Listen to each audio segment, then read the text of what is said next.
while Holmes, in his singular fashion, focused on the cold, hard evidence of the case, the physical clues, the scientific data, the logical deductions.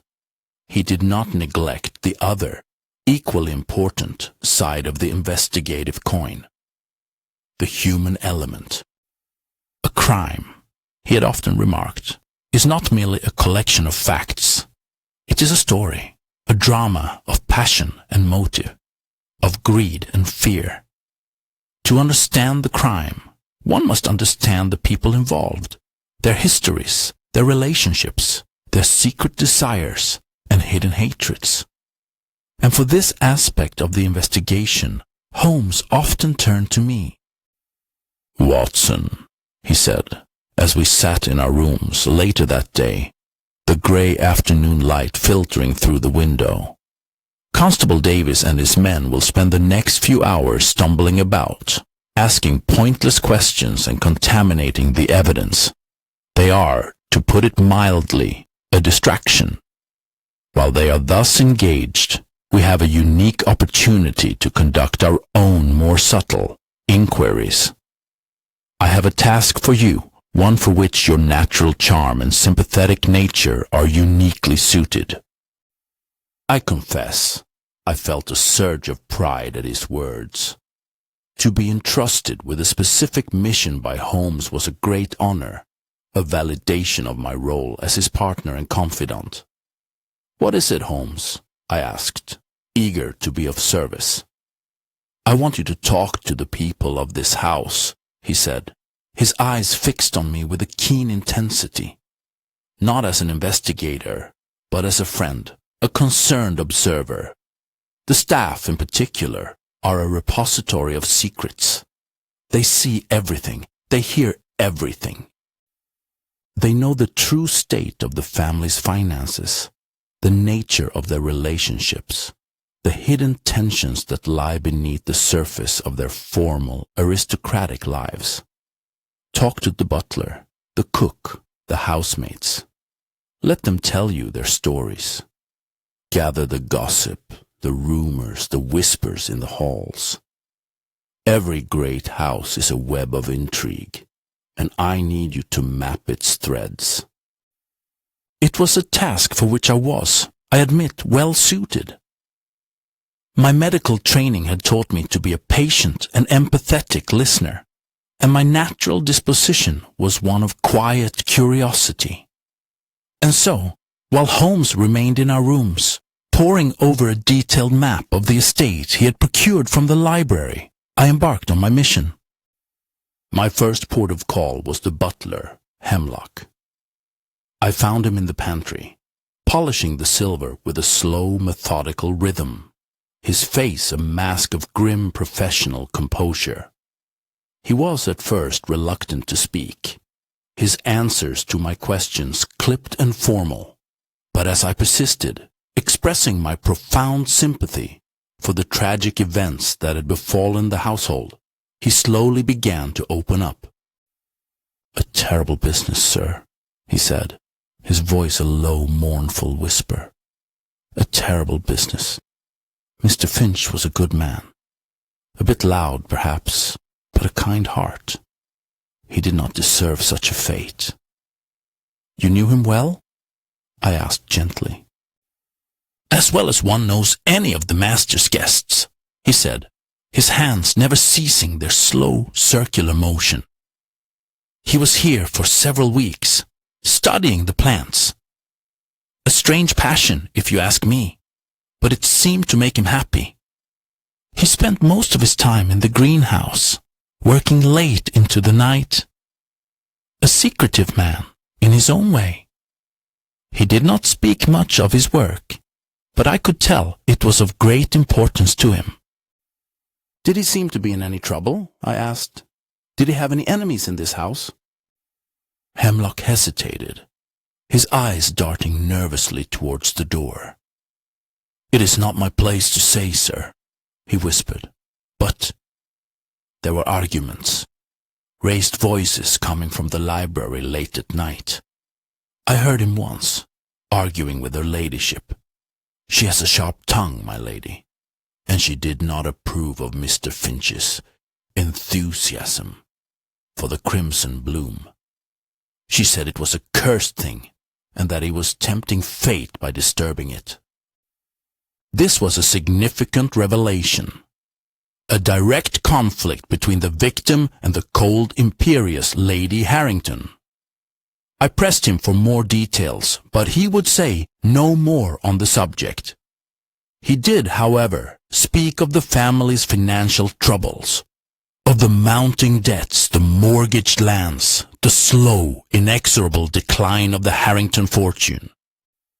"His lordship," he said, with a sad shake of his head, "is not a practical man. He has a good heart, but no head for business. The estate is crumbling around him, and he does not know how to stop it."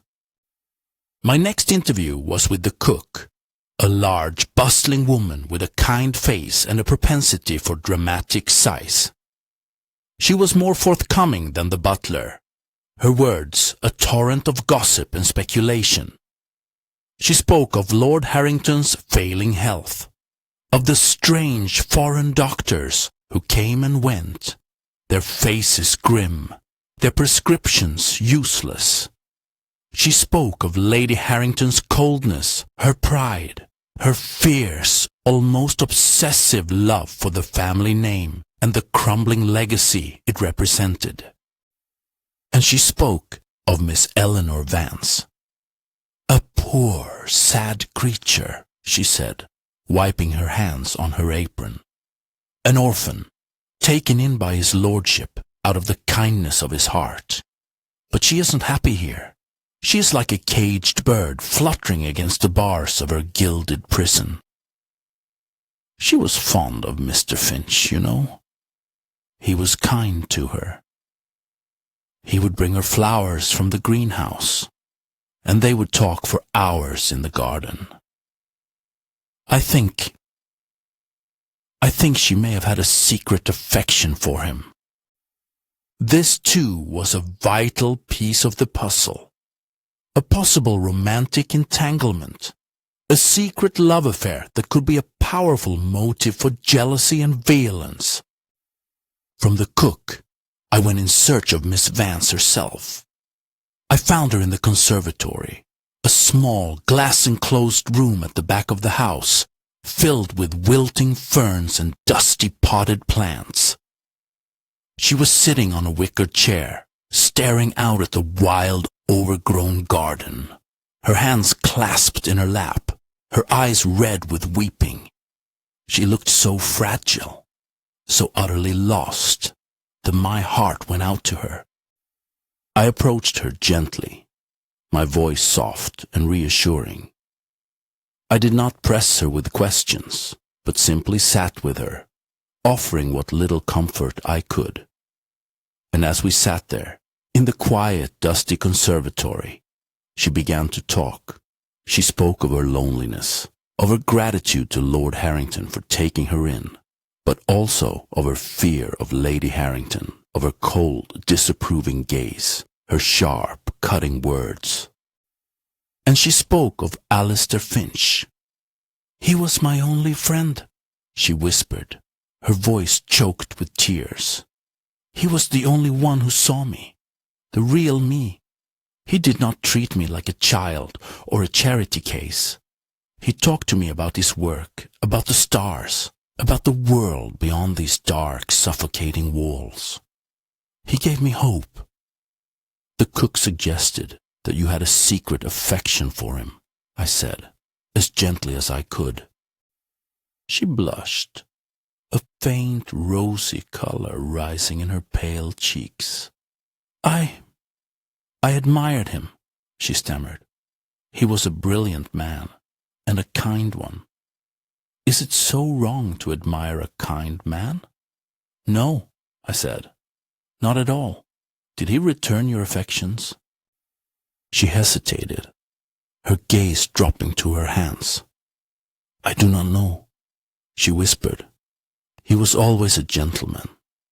But sometimes Sometimes I thought I saw something in his eyes, a tenderness, a warmth.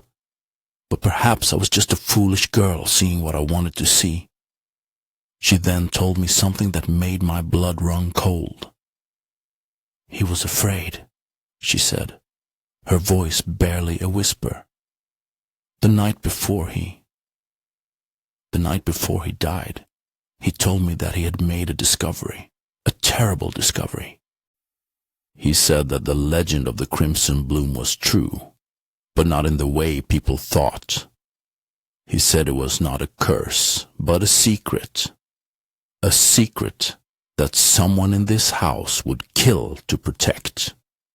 He was going to tell Lord Harrington everything the next morning, but he never got the chance. Here, then, was the motive, laid bare. Finch had uncovered a dangerous secret, and he had been silenced before he could reveal it. My conversation with Miss Vance had been more fruitful than I could have imagined. My final task was to speak with Lady Harrington. This, I knew, would be the most challenging interview of all. She was a formidable woman, not one to be easily drawn into conversation. I found her in the drawing room, a vast cold chamber filled with heavy ornate furniture. She was seated at a small, elegant writing desk, her back to the door, her pen scratching away at a piece of paper. I cleared my throat, and she turned, her expression one of icy annoyance. "What is it, Doctor? Watson?" she asked, her voice as sharp as a shard of glass. "I apologize for the intrusion, my lady," I said, trying to keep my tone as neutral as possible. "I was hoping to ask you a few questions about the events of last night." "I have already spoken to the constable," she said, her eyes narrowing. "I have nothing more to say." "I am not the constable," I said. "I am merely trying to understand what happened, for my own peace of mind and for the sake of my friend Mr. Holmes. Could you tell me where you were at the time of Mr. Finch's death?" She gave a short, humorless laugh. "My alibi, you mean?" "How droll." "I was in my room, Doctor. Watson, alone.